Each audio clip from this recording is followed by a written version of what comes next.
What's good, YouTube? It's your boy, Sanjo Reacts, aka Sanjo the God, aka Mike. And today I'll be reacting to a good little video. Hopefully it's informational. Hopefully it helps you out. But without further ado, let's get into it. I don't wanna waste too much time.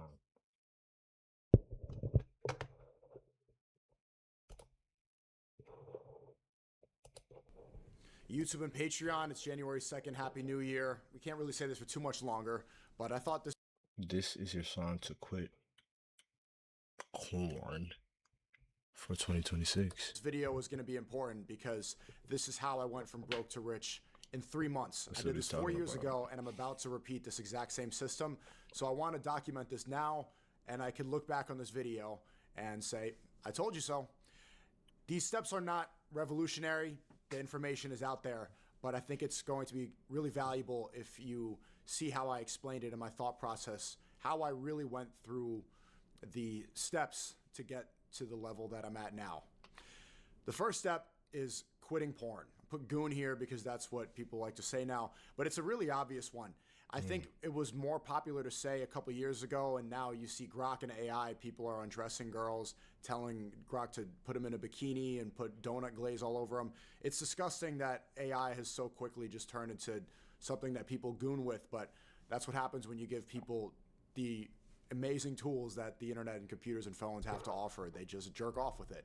I haven't seen people use anything or do anything imaginative or inventive with AI, but I've seen them use it to look at porn. I used to watch porn pretty regularly. I started watching porn. I was 10, 11 years old. And the downsides of it are pretty well stated. You know what it's like. Even if you don't look up the science, you know what it's like to finish jerking off and have that shame all over your body. Even if you go wipe it off, if you put it in a sock, if you wash your hands afterwards or in La the towel. Petit Mort. When you go back and have dinner with Look your that up. family, when your mom says that the food's ready, you feel the guilt and the shame on you. Science doesn't need to explain how that will ruin your life. It's going to lower your self-esteem, it's going to lower your energy, and it's going to provide you with so much brain fog. And the month where I really transitioned from being broke to rich was May of 2022. I'd first learned how to start streaming properly in April. May, I streamed every single day that month. I didn't do anything else. I went to sleep at around 3 or 4. I woke up the next day, planned out the stream. That's what I'm streamed doing right nonstop, now, put bro. all my energy into Funnily it, enough. was drinking tons of energy drinks, and then I would repeat, rinse, and I never hung out with my friends at the time. I stopped seeing my girlfriend. I barely went into Manhattan, the city in New York, or the main city. I just stayed in my Bushwick, Brooklyn apartment, streaming nonstop. I put all my energy into that. And that would not have been possible. I would not have had that amount of energy. I wouldn't have been in that state, almost this manic, loud, high energy, entertaining space that I was in if I was still watching porn, because it was stopping watching porn, and that gave me that It'll change a extra lot, energy bruh. boost that was Trust. so obvious in the streams. I cannot overstate how much that really changed and flipped a switch in my ability to create content. And I'm sure if it was something as streaming, which is just sitting on a desk and talking to a camera, if it was able to change my energy levels that much to the point where I was a YouTuber for so many years and I had almost overnight turned into one of the top streamers in the world, if I can do that from quitting porn, imagine how it's going to benefit an athlete, or it's going to benefit somebody who's really doing physical or exerting themselves physically.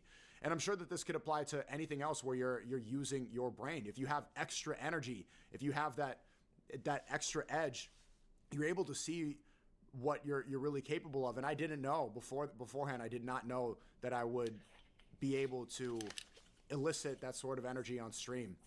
I think that was the single biggest, well, I would say that was the smallest change that I made that had the biggest impact. And that's why I put that number one. So now that the year has just begun, I highly recommend that everybody stops watching porn. Some people cope, and I see a lot of people in the chat too. Whenever I talk about it, they're like, yeah, porn is disgusting. But then I see people in the group chats and talking about it, they're laughing and it really is a slippery slope. Not to be, preachy boomer about it, but that is the case. The more And bro, Pete, when you withdraw it for X amount of time, say 2 months, 3 months, this, that, bro, you would look at that stuff and you would be disgusted by what you see. Your it's like you're reconnecting neural wiring in your brain where it's like you don't even like you can't fathom how you used to watch that type of stuff, you know what I mean? So and you're wasting your life force energy, your chi energy. It gets really spiritual, and there's a reason why there's certain people out here in this world that promote it so much, You lay your eyes around trying to things take like you from your the AI that you divinity. see. You're watching TV shows where they're naked or watching sex scenes in Crazy. shows. The more you're in that environment, the one beer turns into 10. So I highly recommend it. If you watching this video right now, if you start at least for January, you don't need to commit to a whole year of 2026. You do January no porn, I promise you, you are not going to be in the same position that you were beforehand. You will find more energy. You'll have more time, especially the self-esteem aspect and the confidence boost you get from not being shameful and frowned upon that many times a day. It really, really has a major impact. So not to drone on about that forever, but when I return to this video in several months from now, and you can see how I repeated the same thing that I did in May of 2022, you're going to be like, okay, maybe you were right about that porn thing. If you don't decide to quit right now, as I say it. Step 2 is complete obsession and isolation. And I did kind of touch on this here, but when I started that month, that was the really specific month. It was, May, June, and July.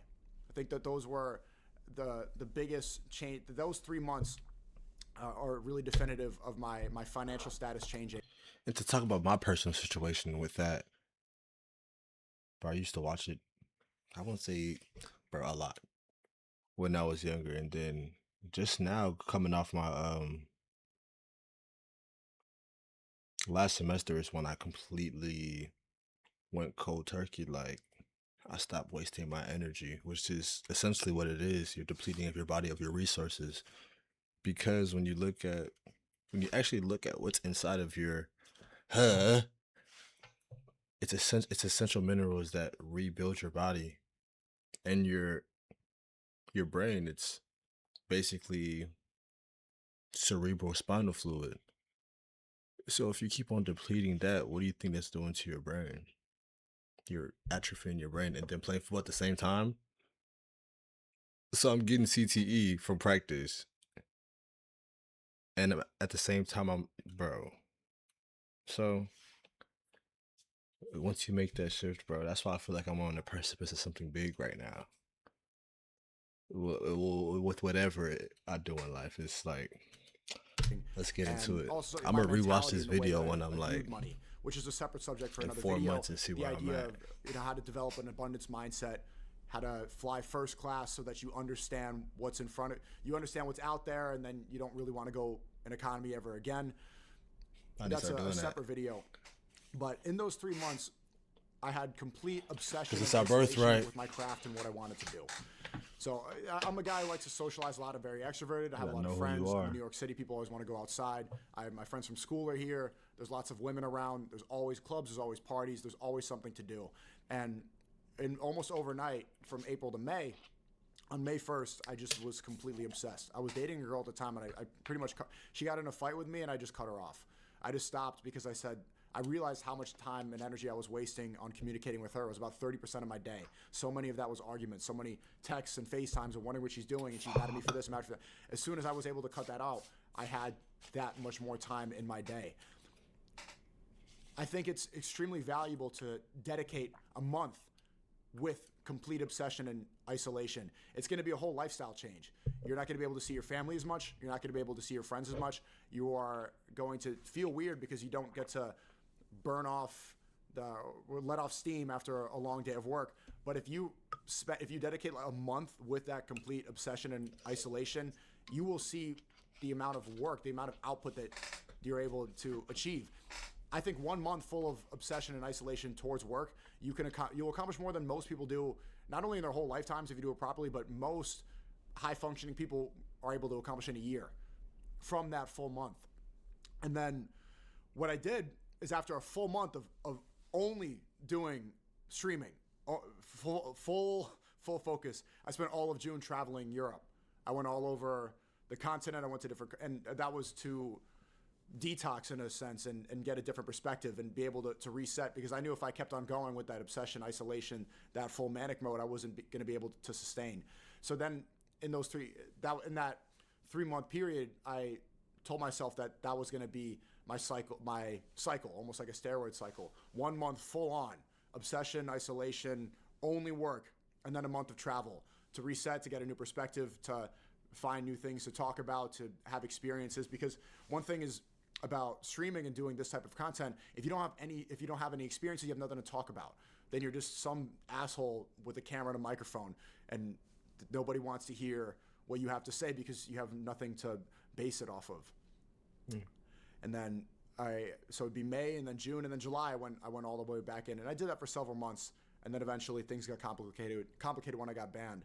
But that is I figured out that formula then, and I haven't really been able to approach it with that mindset since then. So that's what I want to repeat, that going into this year, and it worked for me. So this is, at the time, not to romanticize my life or over dramatize it, but I was broke.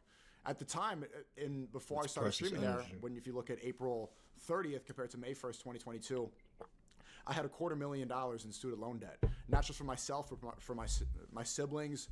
I was literally negative if you had to view my financial status like a video game score.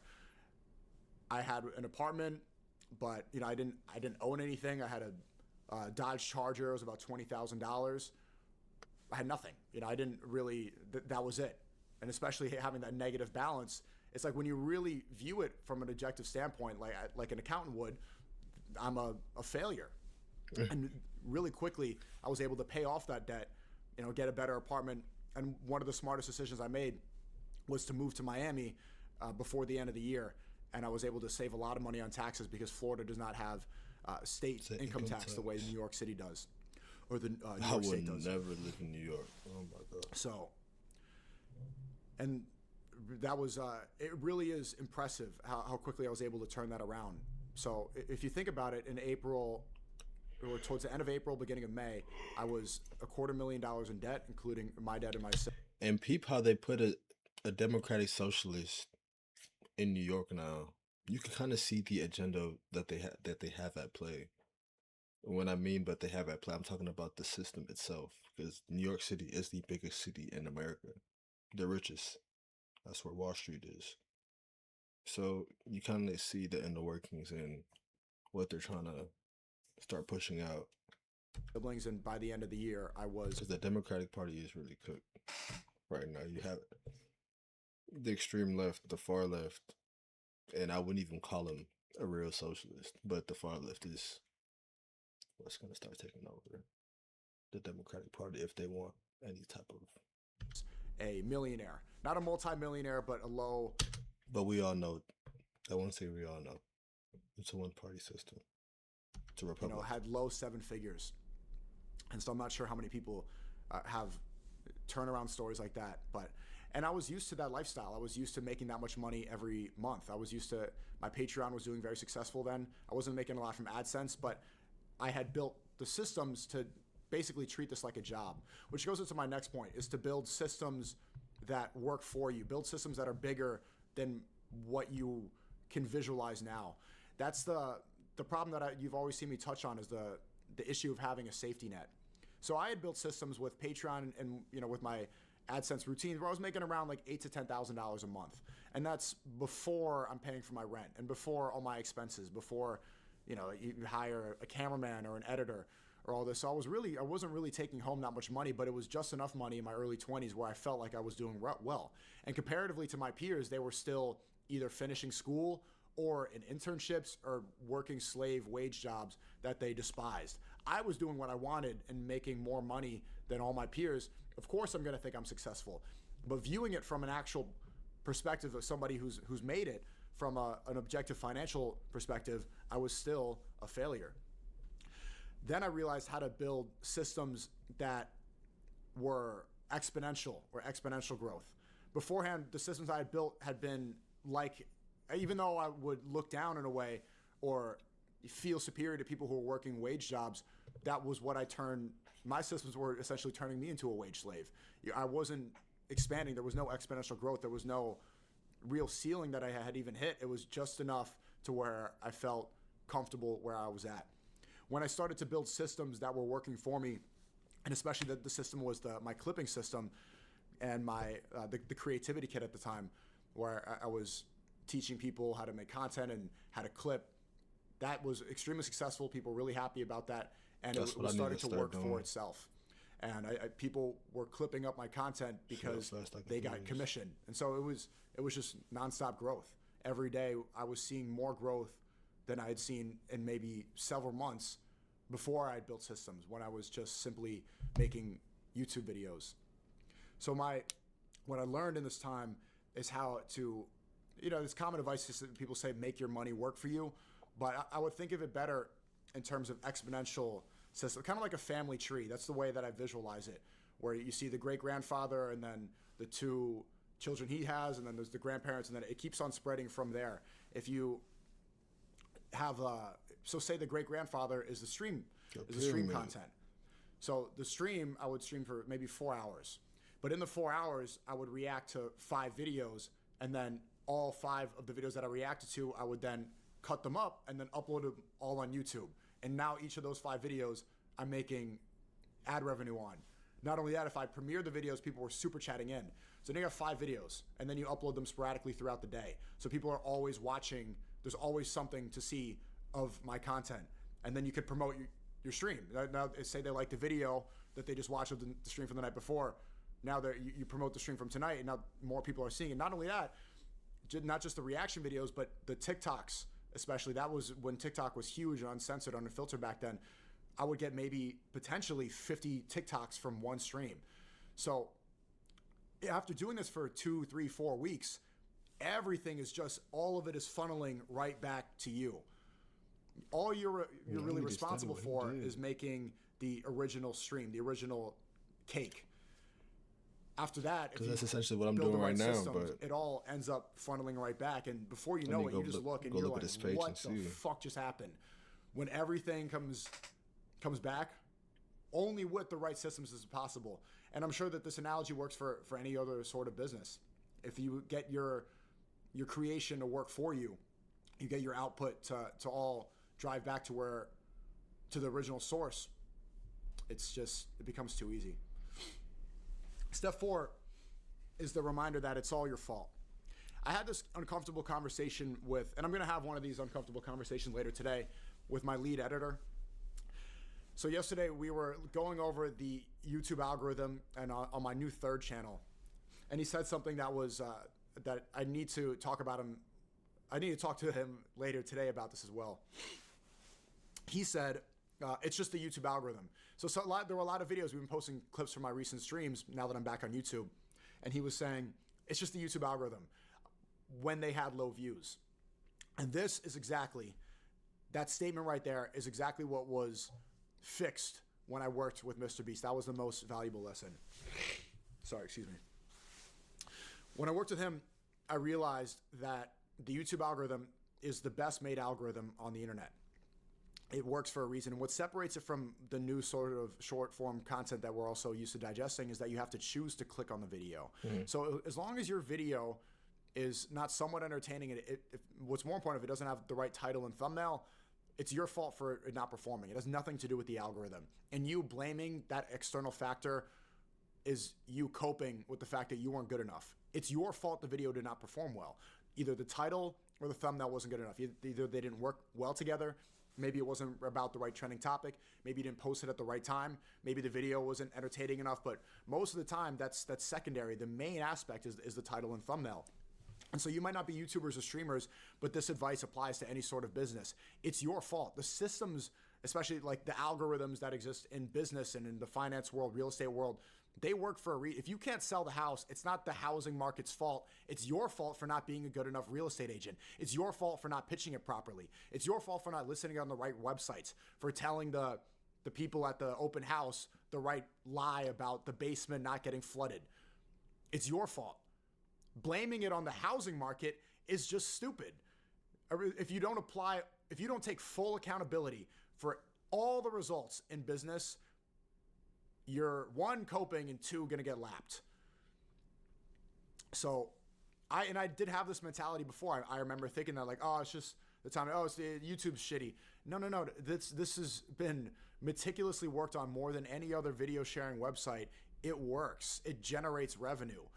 It's going to promote. It has been trained to promote videos that are good and to show thumbnails and titles to people that are going to click on them. Why would they not? Why would they have a bias towards you? Shadow ban, something that I hear from so many influencers. Oh, I'm shadow ban. No, you're not shadow ban. You fucking suck. The algorithm wants people to be addicted, to be on there all day long. If you had good content, of course they'd want people on there. They want you to be scrolling forever.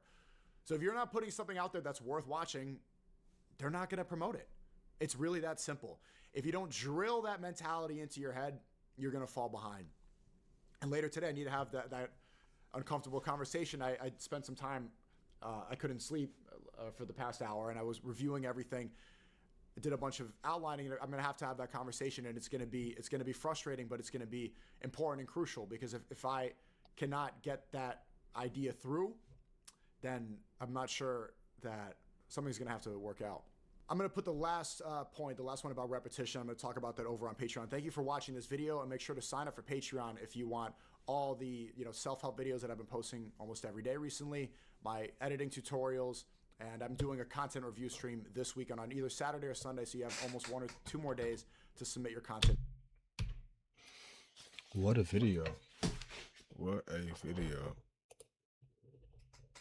I really wouldn't add anything to that, but if you learned something from that video, because I sure did, make sure you like, comment, and subscribe.